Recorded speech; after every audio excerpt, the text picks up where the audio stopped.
espero que vocês estejam bem, estejam gostando dos vídeos. Eu peço desculpas se alguns vídeos não ficaram muito bons, né? Eu tô começando a aprender a gravar, eu ainda não me sinto muito à vontade na frente da câmera. Na aula passada a gente viu o hipotálamo, né? Principalmente os dois hormônios, a ocitocina e a ADH. E essa aula a gente vai falar um pouquinho sobre a hipófise, beleza? Bora lá? Então, pessoal, vamos falar um pouquinho sobre a hipófise. A hipófise é uma glândula bem pequenininha que ela fica embaixo do hipotálamo. Vamos ver aqui o gráfico? A gente tem aqui a hipófise. Anteriormente ela era chamada de glândula pituitária, ainda é chamada de glândula mestra. Por que mestra? Porque ela regula a produção de vários outros hormônios de várias outras glândulas. Geralmente quem regula a hipófise é o hipotálamo, tá? Ela possui mais ou menos 1 centímetro por aí, assim. É o tamanho de uma ervilha, né? Não é muito maior que uma ervilha. E ela é dividida em 2 partes. A parte anterior, que também é chamada de hipófise anterior, e também muitos pesquisadores chamam de adenopófise. E a parte posterior, né? Por isso que fica atrás, e você pode chamar tanto de hipófise posterior, como também chamar de neurohipófise. Então, aqui através dessa foto, a gente pode ver que a neurohipófise, ela está atrelada a 2 hormônios, né? Ocitocina e antidiurético. Que foi o quê? Que foi o tema da semana passada, quando a gente falou do hipotálamo, não é? Quando a gente falou do hipotálamo, a gente falou que ele produzia principalmente 2 hormônios. A ocitocina e o ADH. Tanto a ocitocina quanto a ADH são produzidos no hipotálamo, mas são liberados pela neurohipófise. Já na adenohipófise, que é a aula de hoje, a gente vai ver aqui alguns hormônios, tá? Esses hormônios, eles são produzidos e liberados na adenohipófise, mas eles vão controlar outras glândulas, tá? Vão controlar, por exemplo, a tireoide, o ovário, o testículo. Você vai ver que eles têm essa função de controlar outras glândulas no corpo. Bora lá ver quais são esses hormônios? Bom, pessoal, então o primeiro hormônio que a gente vai estudar é a prolactina. Vocês lembram da ocitocina? Lá na aula passada, que era produzida no hipotálamo e liberada pela neurohipófise? Então, o que ele fazia? Uma das funções da ocitocina era a liberação do leite. Já a prolactina, ela vai produzir o leite, tá? Então, produção do leite é uma coisa e liberação do leite é outra. O segundo hormônio que a gente vai estudar hoje chama-se FSH. Na verdade, é uma sigla em inglês para hormônio folículo estimulante. Também ele é chamado de hormônio gonadotrófico. Por quê? Porque ele atua nas gônadas. O que são as gônadas? As células sexuais, tá? Que podem ser as femininas, os ovários, e as masculinas, que são os testículos. Tá? Então, também é produzido o FSH na adenopófise. Como ela vai atuar nas gônadas, ou seja, nas mulheres e nos homens, ela vai ter algumas funções, tanto para as mulheres quanto para os homens. Nas mulheres, ela vai estimular a maturação do folículo ovariano. Antes da mulher ter a ovulação, você tem o óvulo, ele está, vamos dizer assim, ele ainda não está maduro, você tem que amadurecer esse óvulo, que a gente chama de folículo, que é o óvulo não maduro, até ocorrer essa maturação. E quem vai fazer isso é o FSH. Já no homem, ela vai estimular a espermatogênese. O que é isso? A produção dos espermatozoides. Bom, então vamos ver aqui como é que esse FSH atua, tá? O que acontece? Lá no ovário, você tem aqui os óvulos imaturos, que a gente chama de folículo ovariano. A adenopófise vai produzir e liberar o FSH. E o que esse FSH vai fazer? Vai pegar esses folículos ovarianos que estão imaturos aqui e vai ocasionar um processo de amadurecimento. Quando eles estiverem já maduros, prontos, é que aí sim vai ocorrer o processo de ovulação, tá? Antes desse óvulo estar maduro, a gente chama ele de folículo, tá? Folículo ovariano. Só depois que ele foi liberado do ovário, que a gente chama de ovulação, que a gente já chama ele de óvulo, tá? Então, essa maturação do folículo, quem é o responsável é o FSH. O FSH produzido na hipófise vai atuar sobre o testículo. Lá dentro do testículo tem uma célula especial que a gente chama de célula de Sertoli. Essa célula de Sertoli, ela vai produzir os espermatozoides, tá? Então, nada mais é do que uma estimulação da célula de Sertoli para ela produzir os espermatozoides pela FSH. Então, a FSH vai estimular a célula de Sertoli a produzir o espermatozoide. Depois do FSH, nós temos um outro hormônio gonadotrófico, ou seja, vai atuar nas gônadas, que é o LH, hormônio luteinizante, que também é produzida na adenipófise. Bom, lembra do FSH? O que a gente falou dele? Que ele vai causar a maturação do folículo ovariano, até ele formar o óvulo, tá? Esse óvulo vai sair do ovário, que a gente chama de ovulação. Quem vai provocar essa ovulação é justamente esse hormônio que a gente está falando agora, que é o LH. Depois que esse óvulo sai, a gente vai ver ali que o LH também é responsável pelo desenvolvimento do corpo lúteo, também chamado de corpo amarelo, e também estimula na mulher a produção de progesterona. Já no homem, tem uma função mais específica, que é estimular a produção de testosterona. Então, aqui na mulher, pessoal, a gente pode dar uma olhada.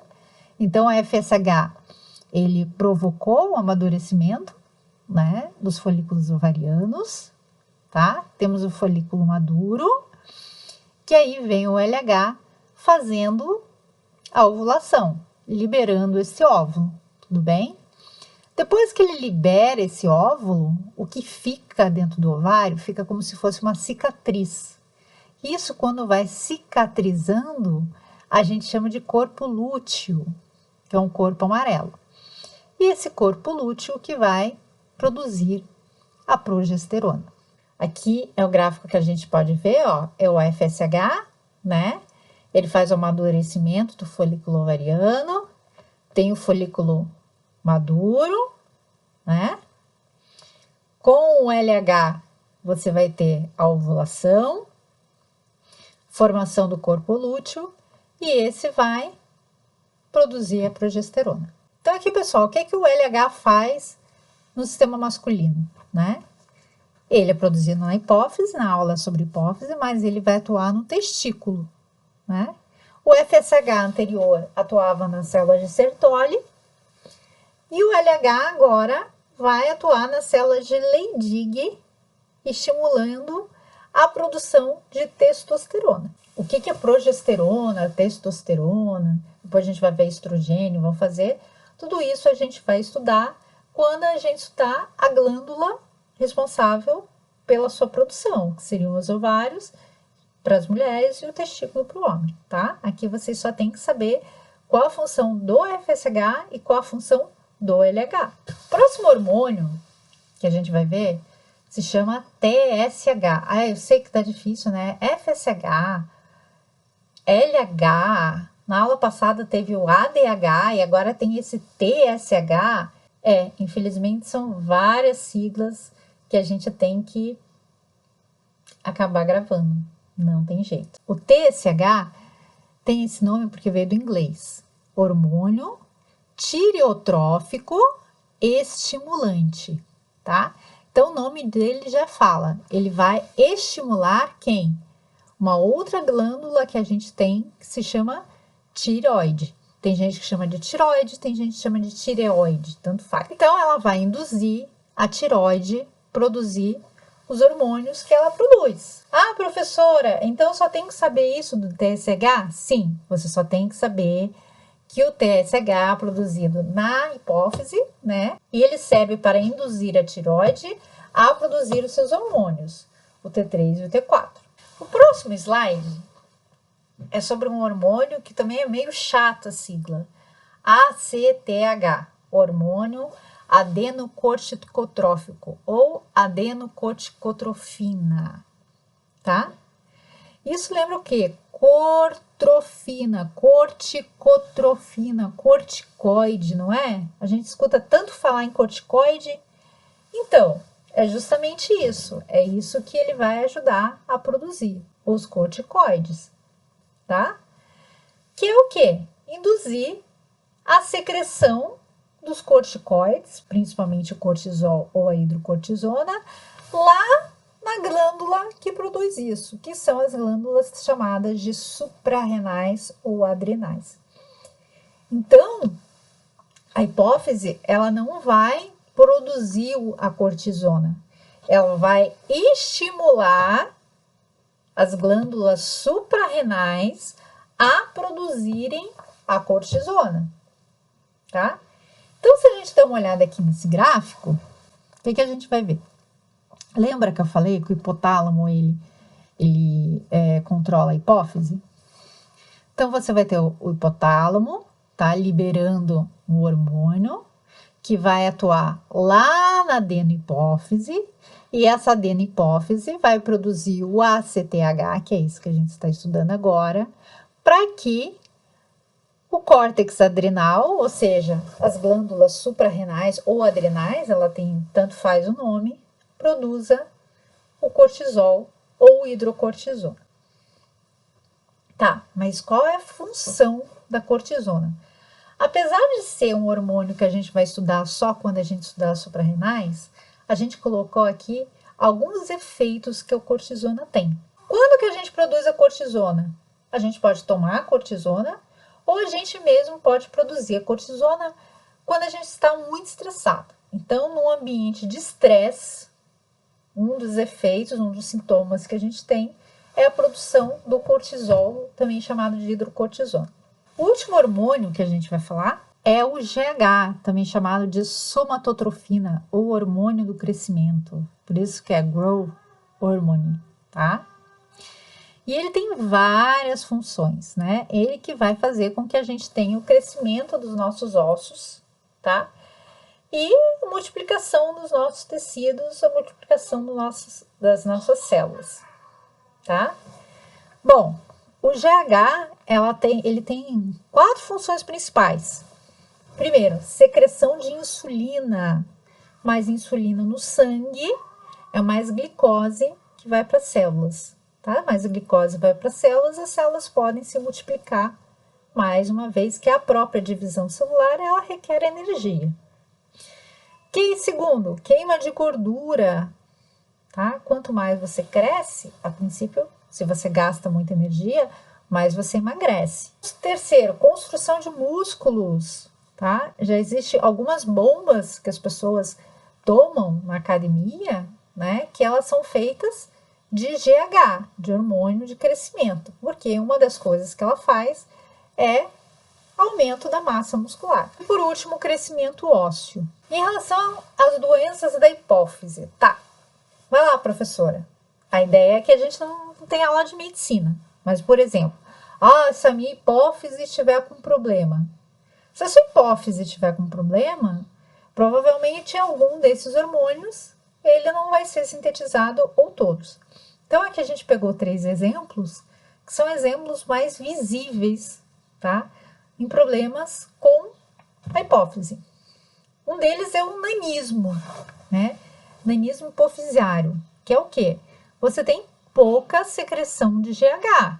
Se o GH faz com que você cresça, aumente seus ossos, seus músculos, multiplique suas células, uma vez que você não tem essa quantidade de GH, o que acontece? Você não tem o crescimento. Então, você vai ter o nanismo. Por que o nome nanismo hipofisiário, né? Ou hipofisário, tanto faz, né? Aqui, geralmente, o pessoal chama de hipofisiário. Porque existem várias razões para o nanismo, né? O nanismo que vem devido à falta de produção do GH, pelo fato do GH ser produzido na hipófise, a gente chama de nanismo hipofisiário. E a gente tem também o contrário, né? Se o GH, em vez de ser pouco produzido, estiver tendo uma super hipersecreção, você tem o gigantismo hipofisiário, né? Então, um aumento normal dos ossos. Se você tem essa secreção, super hipersecreção, desde criança, os adultos vão ficar até bem, vamos dizer assim, vai ter uma proporcionalidade entre o rosto, os braços, né? O corpo todo. Claro, vai ser gigante, mas vai ser todo proporcional. Agora, se isso acontece depois de adulto, tá? Essa proporção do corpo já não vai acontecer, tá? É o que acontece em pessoas que têm, por exemplo, a acromegalia. E também a gente tem aqui a diabetes insípidos. Por que a gente chama de diabetes insípidos? Ah, professora, mas diabetes não tem a ver com insulina, não tem a ver com pâncreas que produz insulina? Sim, diabetes tipo 1, diabetes tipo 2. Mas essa é uma diabetes específica que a gente chama de insípido, tá? De repente você faz muito xixi. Muito xixi. Por quê? Porque os seus receptores de ADH, eles não estão funcionando corretamente. Por quê? Porque os seus receptores de ADH, eles não estão funcionando corretamente, tá? Ou a produção do teu ADH tá pouca, tá? Então, o que acontece? Lembra? ADH, apesar dele não ser produzido na hipófise, e sim lá no hipotálamo, ele é liberado pela neurohipófise, por isso que ele está aqui na aula de hoje,